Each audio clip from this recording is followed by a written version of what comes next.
premier utilisateur du souffle du soleil et le seul à avoir pu affaiblir Muzan Kibutsuji à lui seul, aujourd'hui on parle de Yoruichi Tsugikuni.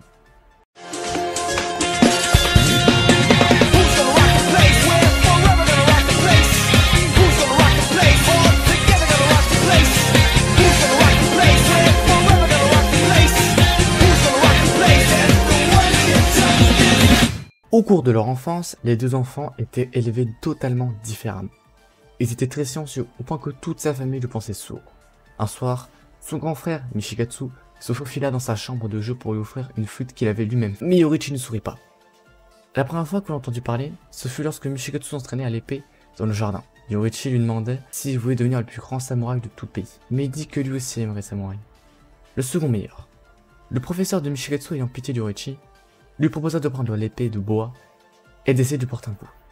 En l'espace d'un instant, l'enfant renversa le professeur sous les yeux de son frère, qui lui n'avait jamais réussi à ne serait-ce qu'atteindre l'enseignant. Michikatsu devint alors extrêmement jaloux de son frère. En effet, il avait toujours eu pitié de lui et le considérait comme un faible, car il allait toujours se réfugier près de leur mère et semblait inutile en tout point.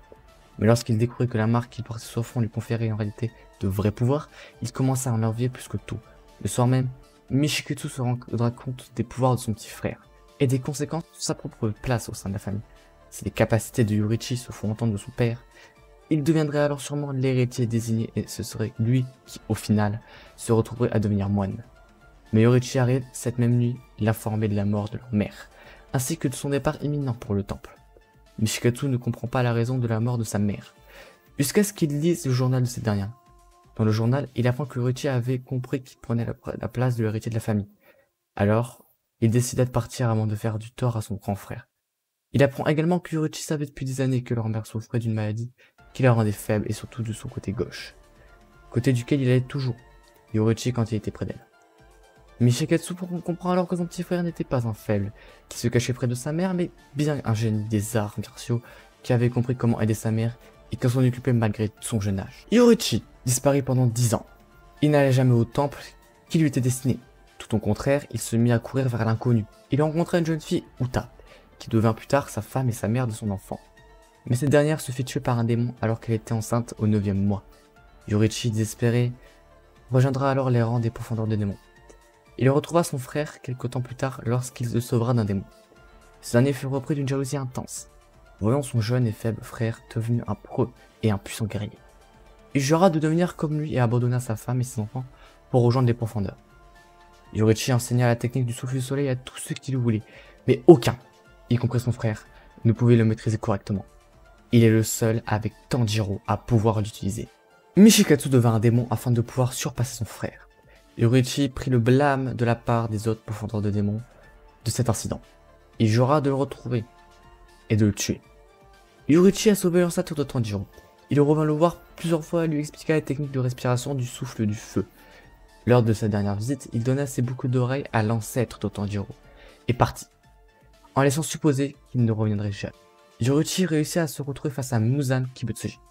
Il lui porta une attaque presque fatale, mais ce dernier réussit quand même à s'échapper. Toutefois, il portera à jamais les cicatrices de ce combat. Il retrouva Michikatsu que des décennies plus tard. Âgé d'environ 80 ans, il a réussi à survivre malgré la marque sur son front, qui lui prédisait une mort à 25 ans, comme tous les autres porteurs de la marque. L'air vieux et fatigué, il réussit à lui porter un coup à la nuque. Mais malheureusement, il ne termina pas son attaque, car il mourra de mort naturelle, sur ses deux pieds face à son frère qu'il avait juré de détruire. Michikatsu se débarrasse de lui, mais en le transperçant, il se rend compte que Yoruichi possédait encore et toujours la flûte qu'il lui avait fabriquée quand ils étaient tous les deux enfants.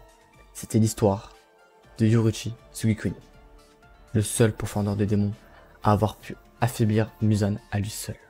Voilà, j'espère que ça vous a plu. Excusez-moi d'ailleurs pour le micro qui n'est pas forcément ouf ce coup-là, c'est que c'est un autre micro, vous inquiétez pas, je vais bientôt revenir avec l'ancien.